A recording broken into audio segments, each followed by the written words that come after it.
ఆది, వాడు మనసు పూర్తిగానే మిమ్మల్ని నాన్నని పిలుస్తున్నాడు. వాడి కోసం 5 నిమిషాలన్నా స్పెండ్ చేయగలుగుతున్నారా? ఇదేమీ కంప్లైంట్గా మీకు చెప్పడం లేదు, మీరు అర్థం చేసుకోవాలని. మనసుంటేనేగా మార్గం ఉంటుంది. నా సైడ్లో ఉన్న పనులు కూడా కొంచెం ఆలోచించి మాట్లాడు చమేలి. ఏమిటండి పెద్ద పని? దేనికోసం కష్టపడుతున్నారు? ఎందుకు డబ్బు సంపాదిస్తున్నారు?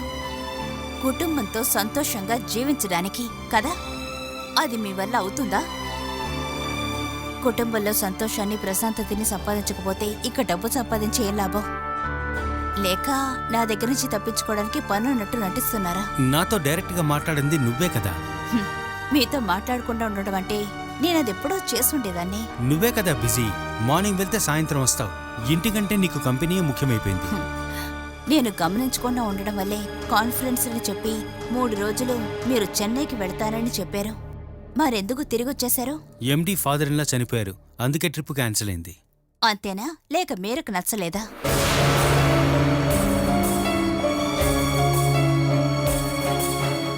భర్త చెప్పేది అబద్ధమని తెలిసి అది నమ్ముతున్నట్టు ఉండడం భార్య ఫూల్ అవ్వడం వల్ల కాదు, తన భర్తని అంత ప్రేమించడం వల్ల. నేనిప్పుడు నిజం చెప్పినా నువ్వు నమ్మవు కదా. ఆ నమ్మకం దేనివల్ల పోయిందని మీరు ఆలోచించండి.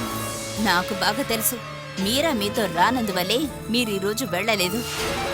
లేదంటే 3 రోజులు వేరే ఎక్కడో ఉండడానికి దొరికిన ఛాన్స్ని మీరు వదులుకోరు. ఈ కథలన్నీ అబద్ధమని నేనెలా నిరూపించగలను? ప్రేమను చూపించి నిరూపించండి, కానీ తనకి ప్రేమ ఉండాలి. భార్య పిల్లోడు భారమని అనుకునే మీకు అది ఖచ్చితంగా ఉండదు.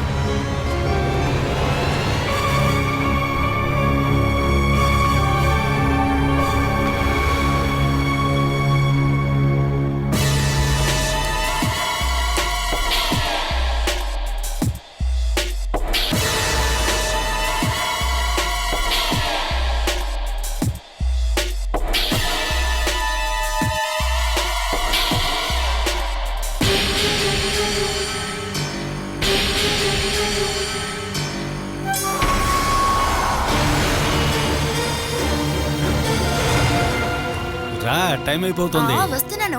ముందు వెళ్ళి డ్రెస్ తీసుకుందాం, తర్వాత సినిమాకి వెళ్దాం. సుమేష్ బావా,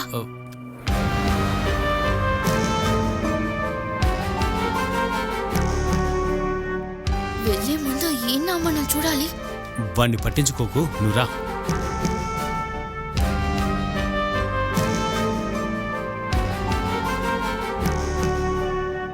రే రే రే రే అలా ఆగరా.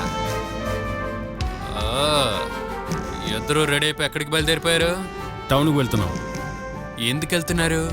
ఒక వస్తువు కొనుక్కోవాలి. అబ్బో, ఒక్క వస్తువు కొనడానికి ఇద్దరు ఇంత రెడీ వెళ్ళడానికి ఏదైనా అవసరం ఉందా? నేను కొన్ని పర్చేస్ చేయాలి. చెయ్యాలా? అయితే ఇద్దరు కలిసి పర్చేస్ చేయడానికి వెళ్తున్నారు. హోటల్లో తిండి, పర్చేస్ చేయడం, మేకప్ వస్తువులు, ఇంకా మీరు బంగారం కొంటారా? అది కాదు, ఎలాగైనా ఎక్కువ డబ్బులు ఖర్చు అవుతాయి కదా. ఖర్చు చేయడానికి నీ దగ్గర డబ్బులు ఉన్నాయా సుమేష్? లేదు, ఉండాలి కదా. పర్సులో కావాల్సిన డబ్బులు లేకుండా బార్గెన్ తీసుకుని ఎవ్వడు బయటకు వెళ్దు. అవును, నీ అకౌంట్లో ఎంత ఉంది? ఆశా, నువ్వురా.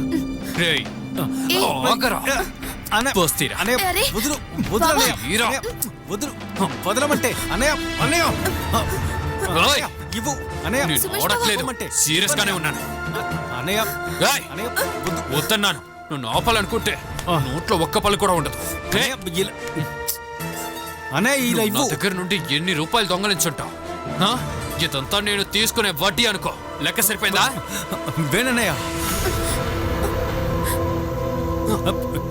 ఇలా ఇవ్వనయ్యా. అన్నయ్య, ఈ కార్డు నా చేతుల్లోనే ఉండని. ఇంకా నీ బార్గెన్ తీసుకుని ఎక్కడికైనా పర్చేసుకెళ్ళు. ఇక పైన ఓపిక ఉండలేను. అనవసరంగా మీరు గొడవ పడకండి, మనం పోలీస్ స్టేషన్ లో కంప్లైంట్ ఇద్దాం.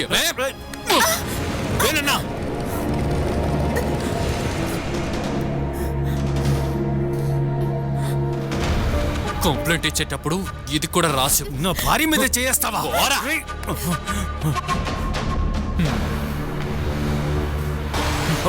వేణన్నా, పోరా. ఈ మనిషి ఇక్కడ ఉంటే మనకి ప్రశాంతతే ఉండదండి.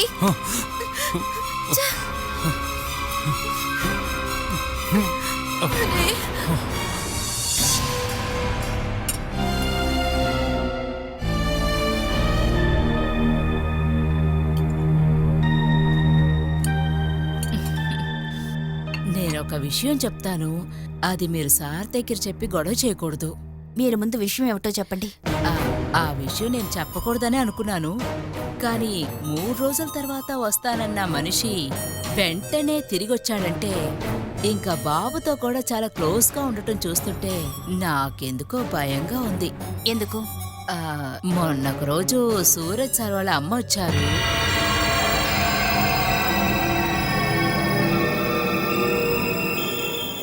ఈ విషయం మీకు సార్ చెప్పలేదా? ఆ విషయం చెప్పుండర్లేండి. ఆవిడిక్కడికి వచ్చినప్పుడు మీరు కోపమంతా మర్చిపోయి ఇంటికి తిరిగి రమ్మని చెప్పారు. మాటల్లోనే ఇంకో విషయం కూడా అన్నారు. ఆది బాబుని ఏదైనా బోర్డింగ్ స్కూల్లో చేర్చమన్నారు. సూరజ్ సార్ దానికి ఒక్క మాట కూడా ఎదురు చెప్పలేదు. నాకప్పటి నుండే ఒక అనుమానం, బాబుని ఇక్కడి నుండి పంపించడానికి ఏమైనా ఐడియా వేస్తున్నారా అని. నాకేదో ఒక అనుమానం కలిగింది మేడం, కానీ సార్ మనసులో ఆ ఉద్దేశం లేకపోవచ్చు కూడా. మేడం, ఇవన్నీ మీరు మనసులో పెట్టుకోకండి, ఊరికే చెప్పానంతే.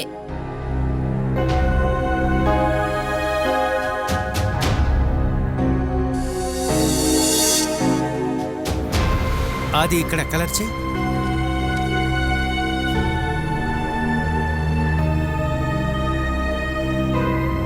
ఇదిగో ఇక్కడ.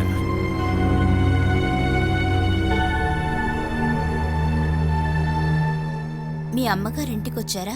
వచ్చారు. ఎందుకు ఆ విషయం నాతో చెప్పనే లేదు? నీ దగ్గర చెప్పడానికి అంత మ్యాటర్ ఏం లేదు. అమ్మగారు వచ్చిన విషయం నాతో దాచిపెట్టారు అంటే అందులో ఏదో ఒక విషయం ఉండాలి. అమ్మ చెప్పడానికి వచ్చింది తన విషయం, అందులో నిర్ణయం తీసుకోవాల్సింది నేను.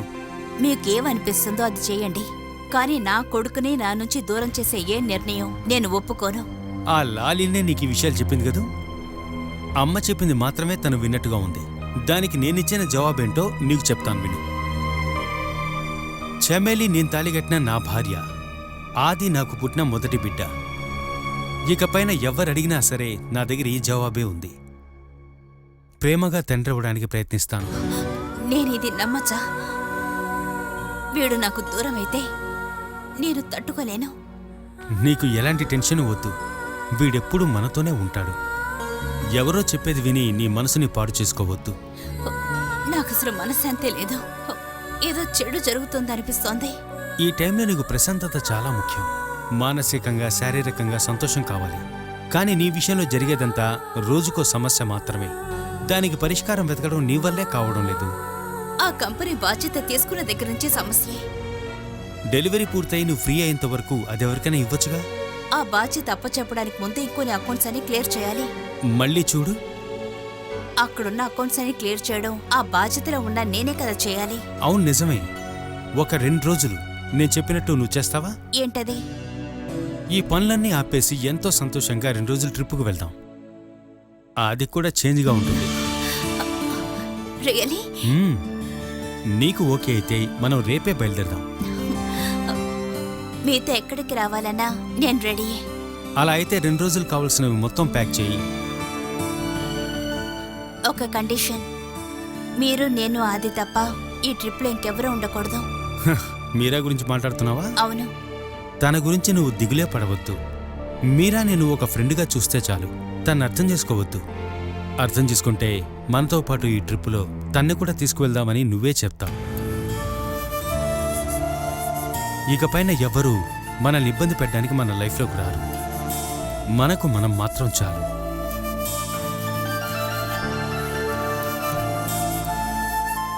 ఇకపైన మన మధ్య ఎలాంటి సమస్యలు వద్దు. నువ్వు ఆశపడ్డట్టుగా ఒక సంతోషమైన జీవితమే ఇక ఉండబోతోంది.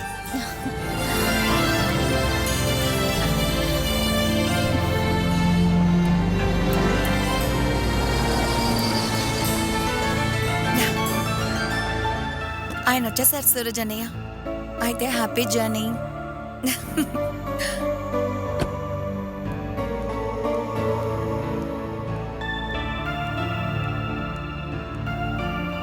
ఓకే అన్నయ్య, కాల్ చేస్తాను. ఆహా, ఏంటి మేడం చాలా ప్లెసెంట్గా ఉన్నారు? సూరజ్ అన్నయ్య కాల్ చేసి ఇప్పుడే ఫోన్ పెట్టారు. అది నాకు కనపడుతోందిగా. నేను నీకు చాలాసార్లు చెప్పాను ల్యాండ్ ఫోన్లో మాట్లాడు అని. అందులో ఉన్న రేడియేషన్ అంతా ఇంత కాదు.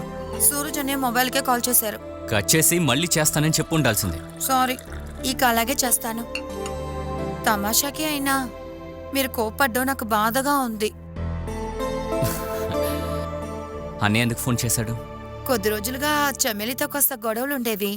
అదంతా కూర్చుని మాట్లాడి రేపు వాళ్ళందరూ టూర్కి వెళ్తున్నారంట. ఇది మంచి విషయమే. జరిగిన గొడవలు తీరిపోవాలి అంటే ప్రయాణం చేయడం మంచిది. సరే, మిగతా విషయాలు నేను వచ్చాక మాట్లాడుకుందాం. నా బ్యాగ్ రెడీ చేసావా? రేపు పొద్దున్నే మీరు వచ్చేయడానికి ఎందుకండి వెళ్తున్నారు? ఈ రోజు రాత్రి డీలర్స్తో ఒక మీటింగ్ ఉంది. ఒక్కసారి అక్కడికి వెళ్ళి వాళ్ళని కలిస్తే చాలు. వెళ్ళకపోతే బాగోదు నాన్న. 8:30కి ఫ్లైట్, 10 నిమిషాల్లో బయలుదేరాను. అమ్మెక్కడా? ఏంటో ఈరోజు 6 గంటలకే పడుకుని పోయారు. కాళ్ళు నొప్పులు అన్నారు. వెళ్ళి పిలుస్తాను. వద్దొద్దు, అమ్మతో మాట్లాడడానికి టైం లేదు. నేను బయలుదేరిపోయానని చెప్పు. సూరజ్ నీకు ఫోన్ చేస్తే వాళ్ళిద్దరికీ నేను హ్యాపీ జర్నీ చెప్పానని చెప్పేసి.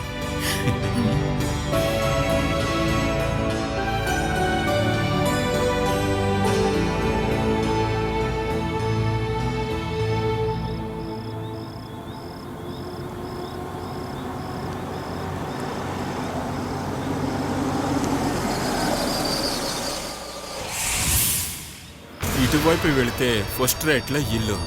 గేట్లన్నీ ఓపెన్ చేయకు, గోడ దూకు లోపలికి వెళ్ళు. వైట్ వేగనర్ ఉంటుంది. కుక్కుందా సార్? ఏయ్, అలాంటి సమస్య ఏమీ ఉండదు. నువ్వు ధైర్యంగా వెళ్ళు. ఆ తర్వాత నేను ఒకటి చేస్తాను. కారు కొంచెం ముందుకు ఆపుతాను. నీ పని అయిపోగానే అలా ముందుకు వచ్చేసా.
ఏమైంది?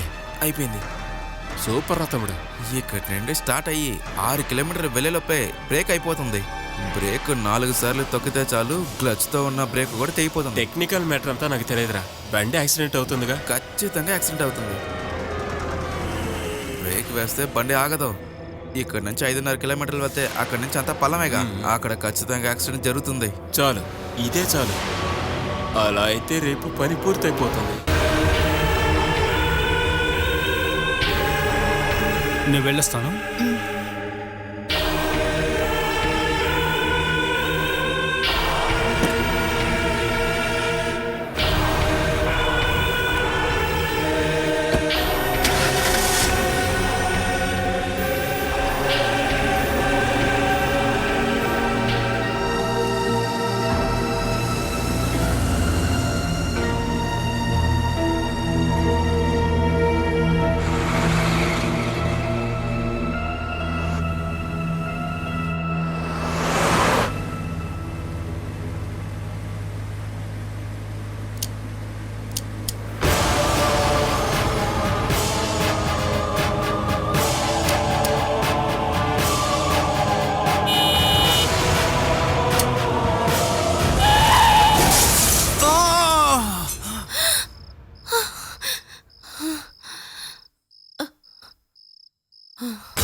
అది నాకివ్వు.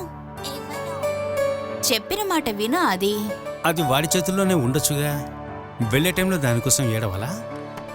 మీ నాన్న ఫస్ట్ టైం కొనిచ్చిన గిఫ్టేనా? నీకది అంతగా నచ్చింది? ఇల్లు కూడా లాక్ చేసేసాను.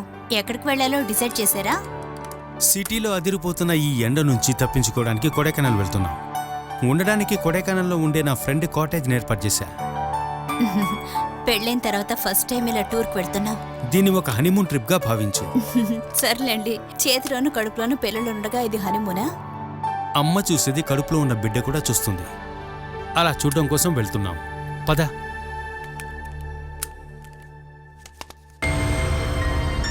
ఆది త్వరగా రా.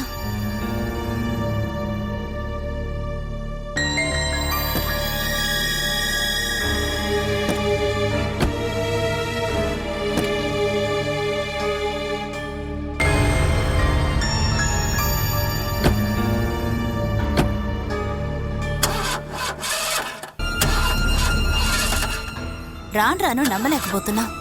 నా గురించి మాట్లాడుతున్నావా? కార్నంటున్నానండి. ఇంకో 6 నెలలు కానివ్వు, దీన్ని అలాగే అమ్మేసి కొత్తది కొందాం.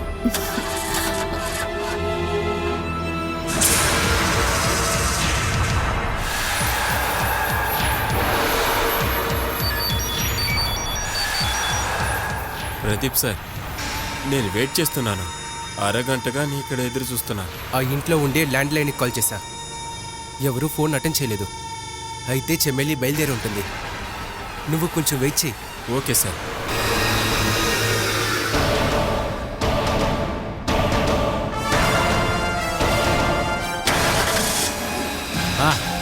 ఓకే, ఇక బయలుదేద్దాం.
వదలండి.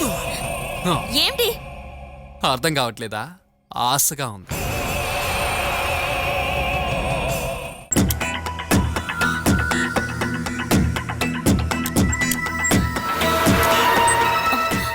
ఏంటంటే ఎంత స్పీడ్గా వెళ్తున్నారు? ఏంటి, బ్రేక్లో ప్రాబ్లం ఉందా? లేదు, అలాంటిదేం లేదు. నువ్వు బాబుని గట్టిగా పట్టుకో. చమేలి, సీట్ బెల్ట్ వేసుకో. ఇప్పుడు వెళ్ళిపోతాం కదా, ఇంకా ఏంటి? నువ్వు సీట్ బెల్ట్ వేసుకో.